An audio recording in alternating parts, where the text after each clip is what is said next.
ঈদের টানা ছুটিতে পর্যটকে মুখর হয়ে উঠেছে পার্বত্য জেলা খাগড়াছড়ি। আলুটিলার রহস্যময় সুড়ঙ্গ, রিছাং ঝর্ণা, মায়াবিনী লেক, তারেং এবং ঝুলন্ত সেতুসহ জেলার বেশ কয়েকটি পর্যটন কেন্দ্রে ভিড় জমাচ্ছেন হাজারো পর্যটক।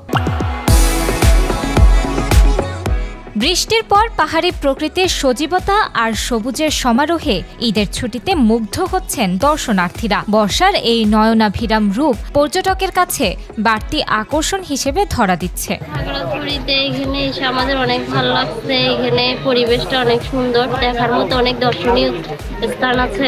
আমি আজকে আমার বাবা এবং আমার ফ্যামিলির সাথে আলুটিলা গুহায় আসছিলাম, and in a word it was literally thrilling and excellent. আসলে ঈদের ছুটিতেই আমাদের আসলে পার্বত্য খাগড়াছড়িতে ঘুরতে আসা। আর এর আগে একবার খাগড়াছড়িতে আসছি, তবে যতবারই আসি আমার কাছে সবসময় নতুন লাগে এবং পুরা খাগড়াছড়িটা প্লাস হচ্ছে এখানকার যে পর্যটন স্পটগুলো, এটা সবসময় আমার কাছে দেখার মনে হয় এবং নতুন লাগে এবং কখনোই বোরিং হয় না। জেলার পর্যটন স্পটগুলোতে পর্যটক বাড়ায় খুশি স্থানীয় প্রশাসন ও সংশ্লিষ্ট কর্তৃপক্ষ। ঈদুল আজহার আজকে খাগড়াছড়িতে পর্যটকের সমাগম বেশ ভালোই আছে। তো আমরা আশা করতেছি যে সামনে যে ছুটির দিনগুলো আছে ওইগুলোতে পর্যটকের সংখ্যা একটু বাড়বে। খাগড়াছড়ি জেলা পরিষদ পার্কে হচ্ছে পর্যটকের দেখার মতো মূল আকর্ষণ হচ্ছে ঝুলন্ত ব্রিজ, আর আমাদের হচ্ছে 24 একর জায়গা, পুরোটাই হচ্ছে পার্ক। আশা করতেছি পর্যটকদের ভালো লাগবে। খাগড়াছড়ি জেলার অন্যতম পর্যটন স্পট হচ্ছে আমাদের এই আলুটিলা পর্যটন কেন্দ্র। ঈদের টানা বন্ডে হাজার হাজার পর্যটক এখানে আসতেছে। এরকম পর্যটক যদি আসতে থাকে তাহলে রাজস্ব আয় বাড়বে আমাদের। পর্যটকদের নিরাপত্তায় 3 স্তরের নিরাপত্তা বলয় গড়ে তোলা হয়েছে।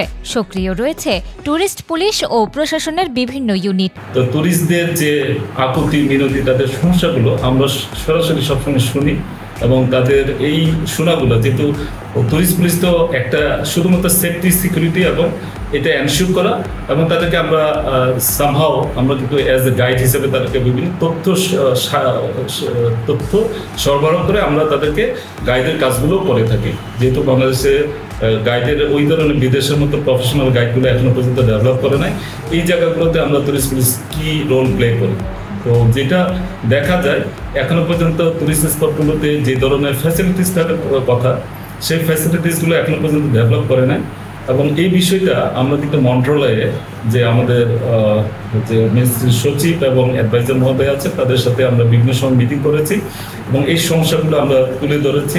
বাংলাদেশ পর্যটন বোর্ড যেটা একটা কি রোল প্লে করে, তাদেরকে আমরা বলেছি যে সুখ সুবিধাগুলো টুরিস্টদের জন্য পর্যটন সংশ্লিষ্টরা জানিয়েছেন, এবার ঈদুল আজহার ছুটিতে খাগড়াছড়িতে প্রায় 50,000 পর্যটক আগমন করবে বলে ধারণা করা হচ্ছে। পর্যটনের প্রসারে এমন আয়োজন ভবিষ্যতেও অব্যাহত থাকবে বলে প্রত্যাশা স্থানীয়দের।